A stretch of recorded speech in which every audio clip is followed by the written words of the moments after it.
పెళ్లి కూతురు. ఈ కథను రచించిన వారు ఆలూరి విజయలక్ష్మి గారు.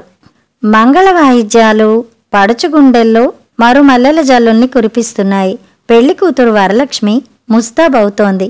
కొంచెం దూరంలో కూర్చుని వరలక్ష్మిని చూస్తున్న శృతికి ఆమెతో తన మొదటి పరిచయం గుర్తుకొచ్చింది. Good morning doctor. నవ్వే సెలయేళ్ల తుళ్ళిపడే జలపాతంలా ఉన్న ఆ అమ్మాయి వంక ఒక్క క్షణం ఆసక్తిగా చూస్తూ ఉండిపోయింది శృతి. మా అమ్మగారికి కొంచెం ఒంట్లో బాగాలేదు. మీరు టెస్ట్ చేసి మంచి మందులు రాసివ్వండి.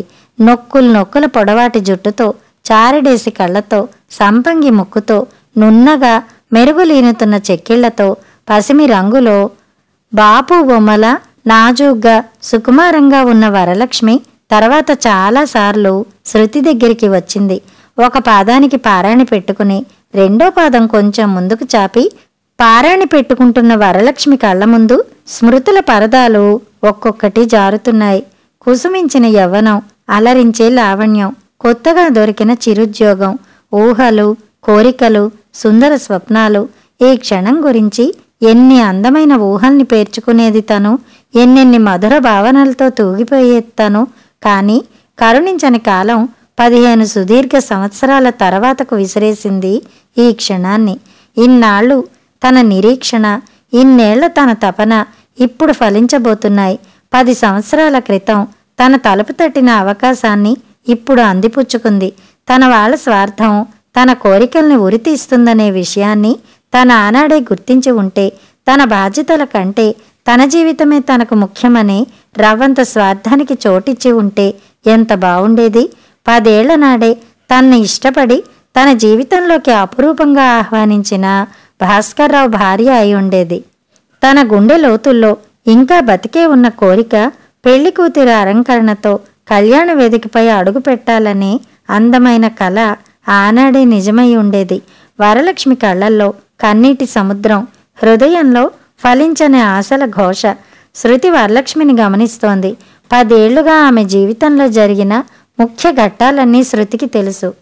ఆమె సంతోషంగా తనకై తాను తలకెత్తుకున్న బాధ్యతలు, ఆ బాధ్యతల భారంతో ఆమె తల వంగిపోవడం, భాస్కర్రావుని తిరస్కరించేలా చేసిన అయిన వాళ్ల స్వార్థం, మరణశయ్య మీద ఉన్న తల్లికిచ్చిన మాట, నిర్దాక్షిణ్యంగా ఆమె బ్రతుకును నలిపేయడం గుర్తుకొచ్చాయి శృతికి.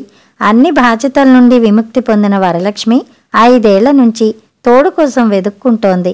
మారిపోయిన రూపురేఖలు, జారిపోతున్న యవ్వనం, సౌకుమార్యాన్ని కోల్పోయిన కదలికలు, ఎన్నో ఆశాభంగాల్ని సహించి విసిగి వేసారి ఇంక వివాహఘట్టాన్ని శాశ్వతంగా మరిచిపోదామనుకునే సమయంలో 10 ఏళ్ల నాడు ఆమె తిరస్కృతిని మౌనంగా భరించి వెళ్లిపోయిన భాస్కర్రావుకు మళ్లీ ఈ ఊరికి ట్రాన్స్ఫర్ అయింది.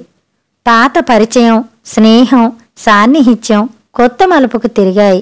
పెళ్లైన ఏడాదికే భార్యను పోగొట్టుకున్న భాస్కర్రావు, 35 ఏళ్లు నిండిపోయిన వరలక్ష్మి ఇద్దరూ ఎవరికి వాళ్ళు సంకోచంతో నిలబడిపోయారు. చివరకు వరలక్ష్మి ధైర్యం చేసి అడుగు ముందుకు కదిపింది. తీరా ఒక నిర్ణయానికొచ్చాక వరలక్ష్మికో సందేహం వచ్చింది. డాక్టర్ గారు, నా వయసు ఇంత ముదిరిపోయింది కదా, పిల్లలు పుట్టే అవకాశం ఉందా అసలు నాకు? బేలగా చూస్తూ అడిగింది వరలక్ష్మి. ఎందుకు లేదమ్మా, ఇంకా 10 సంవత్సరాల వరకు నీకు పిల్లలు పుట్టడానికి అవకాశం ఉంది. నువ్విలాంటి అనుమానాలు పెట్టుకోకుండా సంతోషంగా పెళ్లి చేసుకో, ధైర్యం చెప్పింది శృతి. భాస్కర్రావు రిజిస్టర్ మ్యారేజ్ చేసుకుందామని అంటున్నా వినకుండా సంప్రదాయబద్ధంగా, శాస్త్రోక్తంగా తన పెళ్లి జరగాలని పట్టుపట్టింది వరలక్ష్మి. దగ్గర బంధువులు, ఫ్రెండ్సు, కొలీగ్సు అంతా వచ్చారు.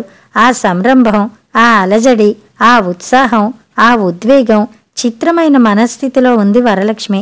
చేతులకు గోరింటాకు పెట్టుకుంటూ దగ్గరకు వచ్చిన వాళ్ళందర్నీ తన అలంకరణ ఎలా ఉందని అడుగుతోంది వరలక్ష్మి. ఆమెతో బావుందని చెప్పి చాటుకు వెళ్లి చెయ్యి అడ్డం పెట్టుకుని ఎగతాళిగా నవ్వుకుంటున్నారు. గుసగుసగా చెప్పుకుంటూ ఎద్దేవా చేస్తున్నారు. వరలక్ష్మిని వాళ్లను చూస్తుంటే శృతికి బాధగా ఉంది, జాలిగా ఉంది. తమాషాగా ఉన్న ఆమె రూపాన్ని, అలంకరణను చూస్తే వెగటుగానూ ఉంది. మేడం, ఎలా ఉంది, బావున్నానా? ఆశగా అడిగింది వరలక్ష్మి. విషాదాన్ని గుండెల్లో అణుచుకుని ముఖానికి చిరునవ్వును పులుముకుని పెదవి విప్పబోయింది శృతి. అమ్మవార్లా అలంకరణేమిటి? 12 ఏళ్ల బాలాకుమారిని అనుకుంటుంది కాబోలు. వరలక్ష్మి చిన్నతమ్ముడి భార్య అలివేణి కావాలనే బిగ్గరగా అని వెటకారంగా నవ్వింది. గురి బాగా కుదిరింది. గాయం లోతుగా అయింది. ఆ లోతుల్ని స్పృశించి ఉపశమనం కలిగించే మందు శృతి దగ్గర లేదు. కథ సమాప్తం.